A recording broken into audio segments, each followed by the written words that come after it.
are listening to the most comprehensive paranormal archive on the internet.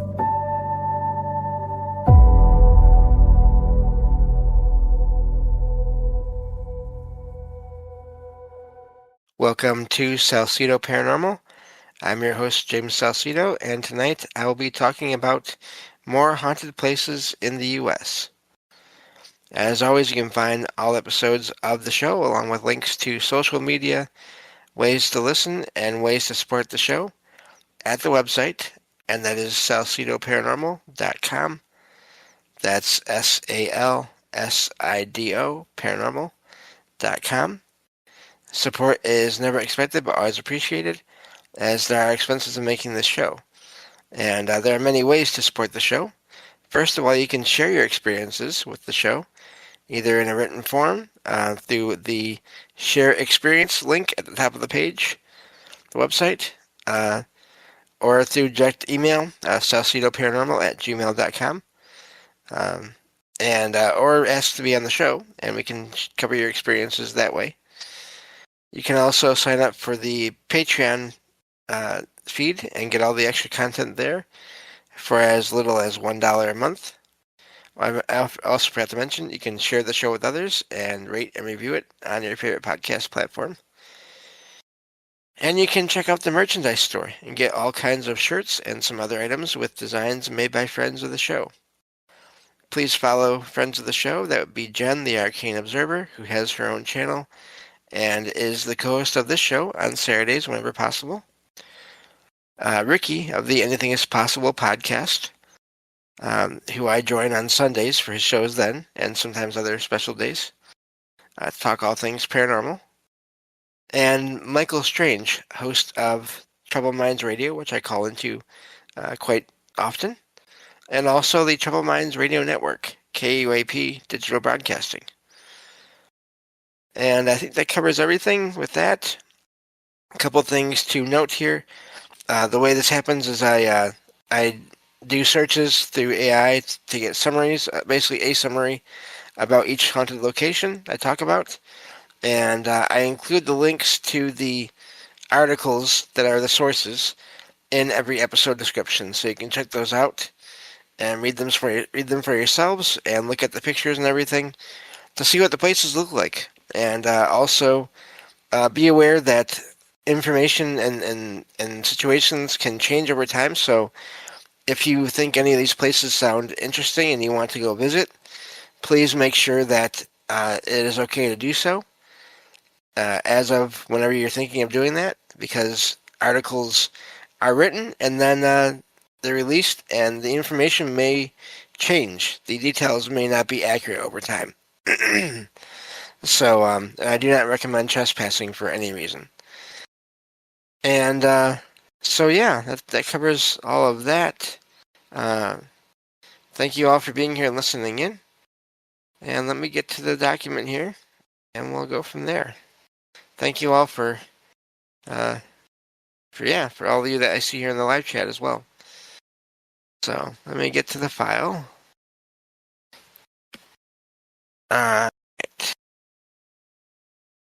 Let's see. Oh, I forgot to click on something in the Word document here. There we go. Okay.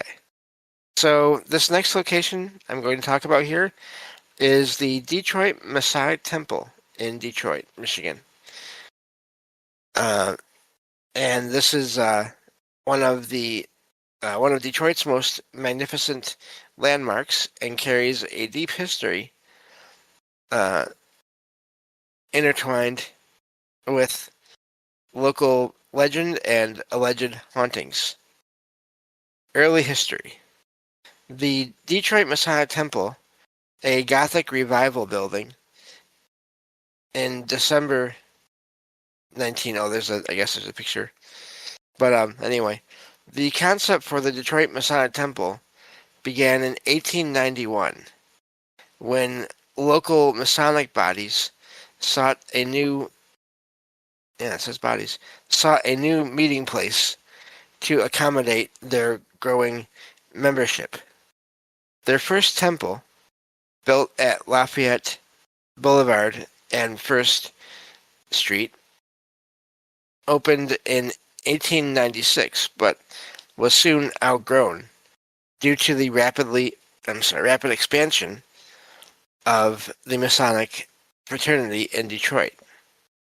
In 1912, the Masonic Temple Association purchased land on Bagg Street, that's B-A-G-G, which is now Temple Avenue, to construct a much larger complex. Designed by architect George D. Mason, that's ironic, that's funny, the new building's construction began on Thanksgiving Day in 1920.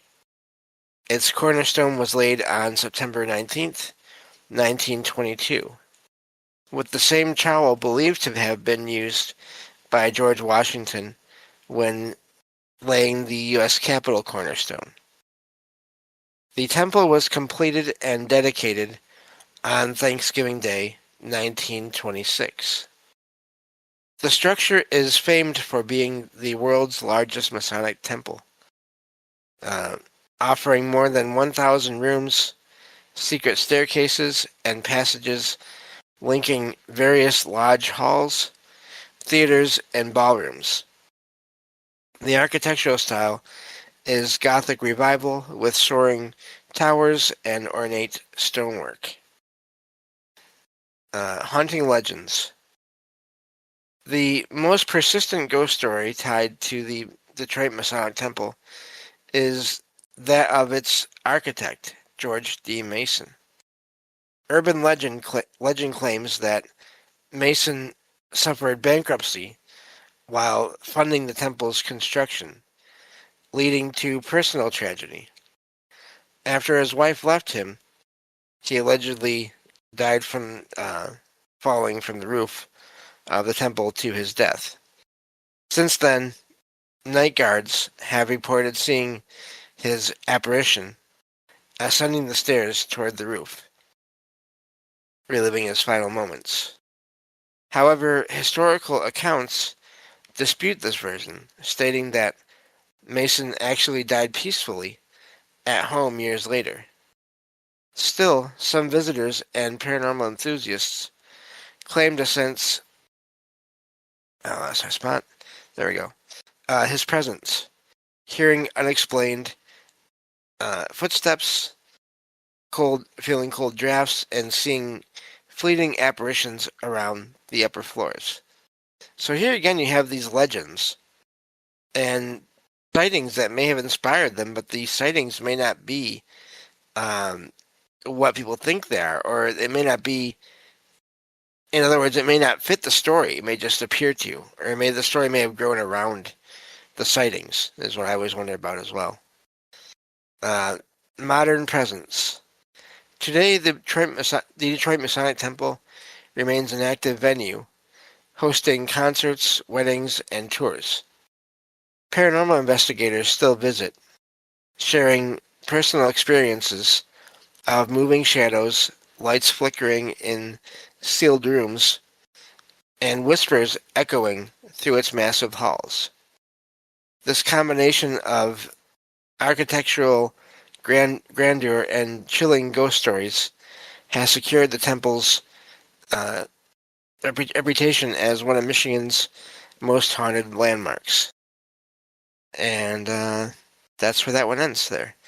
So it's I've seen pictures of it. It's funny because being over in the Trouble Minds Discord server, I've had chats with friends about that location before for various reasons, and seen pictures of it. And it is a massive structure. Like I said, I'm sure the articles that I share in the episode description, you'll be able to find pictures of it. And so it's fascinating when it's such a massive building made of stone, and it's said to be haunted. And it's it's. I'd be curious to go there someday, and I find it also fascinating that they have allowed paranormal investigators to go and check the place out, because some places, not all places do that or want to do that. So, but so yeah, I'm curious about that. I wouldn't mind doing that myself if I had the opportunity and resources to arrange that. So, and these places where, um, ceremonies and rituals and all that take place, whatever the place may be. I'm not just talking about Masonic temples, but just anywhere where any kind of ritual or ceremony is done. That's focusing energy on objectives, on things, on places, and it wouldn't surprise me that if that can lead to paranormal activity.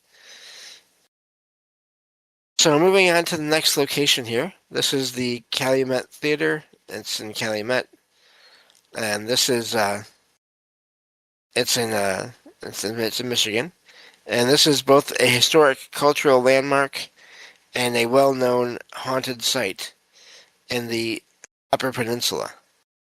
So for those that haven't looked at a map of Michigan at all, if you're only familiar, if you've only heard about sort of the mitten-shaped part of it, there is another part above that is also part of Michigan. So it combines the grandeur of early 20th century performance art with a legacy of ghostly lore. So yeah, so yep. So like at the chat there. The and the thing about theaters too is so many of them have claims of paranormal activity around them, and it's sort of a shorter term version of hotels and hospitals and apartments and all those things, places where people are coming and going a lot and staying for periods of time, but then still going. But that's just obviously you're not staying in a theater for too long of a time in one stretch. So and there's a lot of emotion going on. So anyway, historical background. Constructed in 1898 and opened on March 20th, 1900, the Calumet Theater was one of the first municipally owned theaters in the United States. Designed by architect Charles K. Shand, S-H-A-N-D, the theater reflected Calumet's wealth during the height of the copper mining boom, particularly under the Calumet and Hessia Mining Company. The interior was crafted by Chicago designer William Eckert, featuring a luxurious crimson, gold, and ivory color scheme and an elaborate copper chandelier.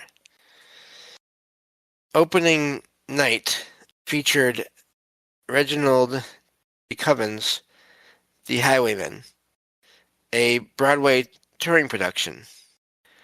Over the following decades, the theater drew major stars of the era, including Douglas Fairbanks Sr., Lon Chaney Sr., Frank Morgan, Sarah Bernhardt, Helena Modjeska, and John Philip Sousa. Let's see here.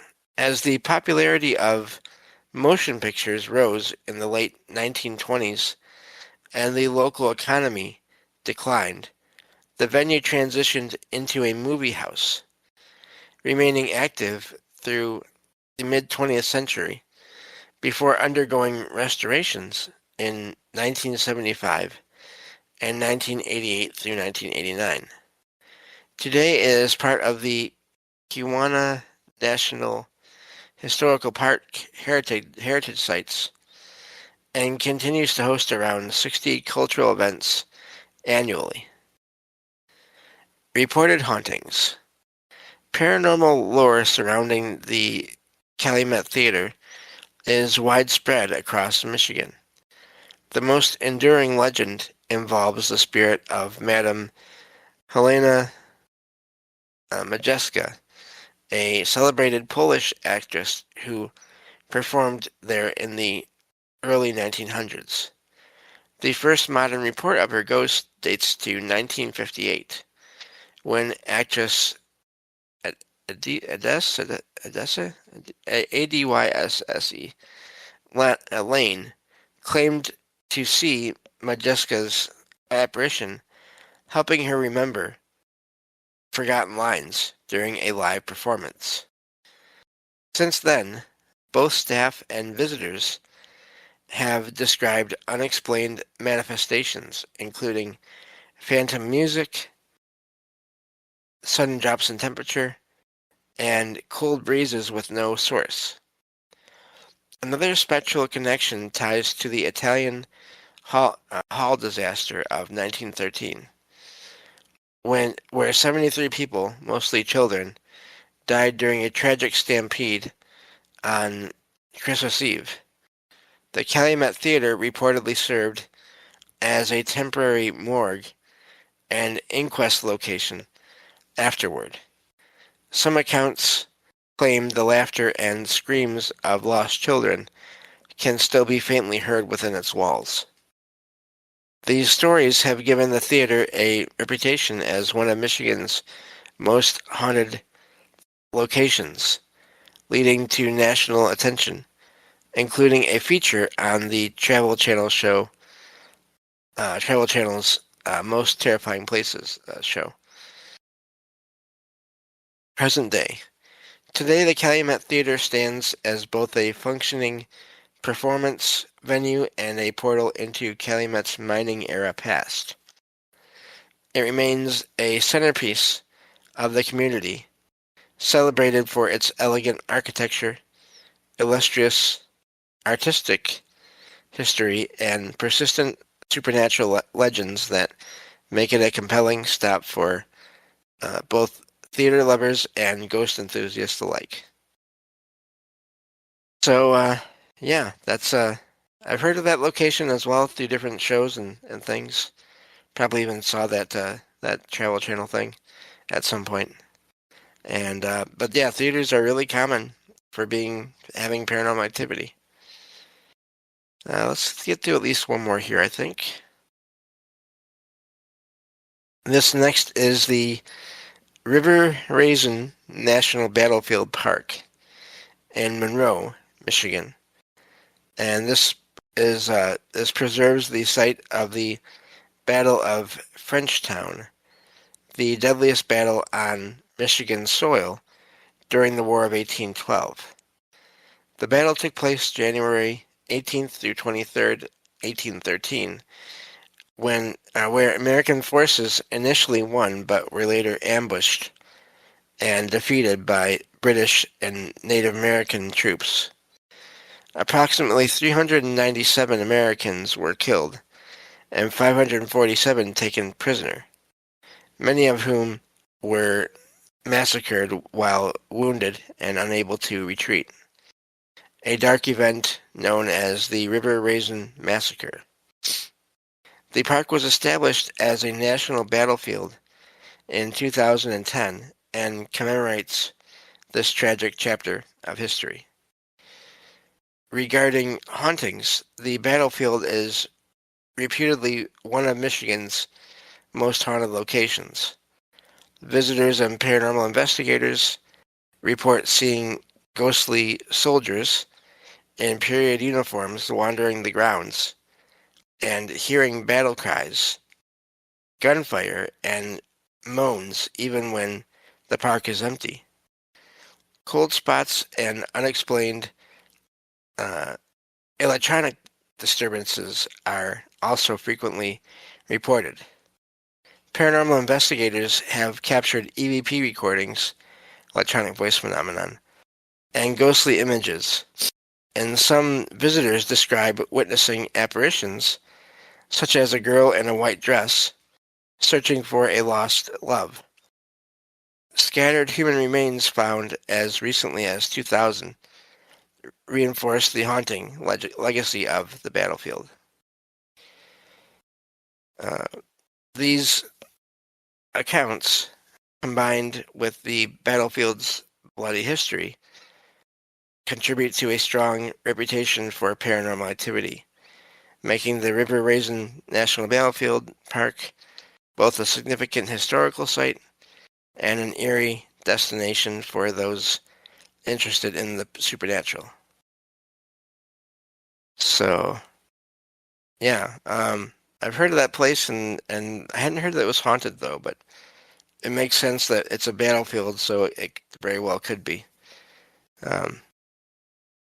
So, and, it's amazing to me how big places are, how big states are, because a lot of these places, like the only place that I never really heard of, well, no, there's a couple here I'd heard of through different shows, but I'm just looking at places so far, and there's a couple of these that I've never heard of until doing this. So, let's get to one more here.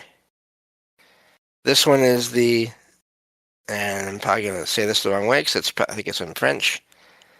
I don't even know. It's the Seul, I don't even know, SEUL space CHOIX Point Lighthouse.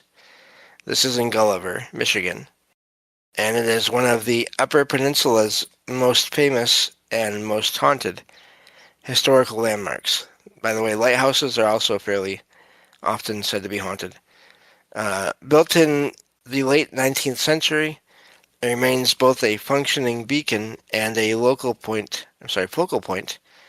of paranormal lore centered around its long-deceased keeper, Captain Joseph Willie Townsend.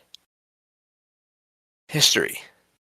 The point station, I don't know if you want to say that name, was, and I should ask for pronunciations, and I always forget, was first established in 1892 with a temporary light to guide vessels carrying iron ore across the treacherous northern waters of Lake Michigan. The permanent lighthouse structure,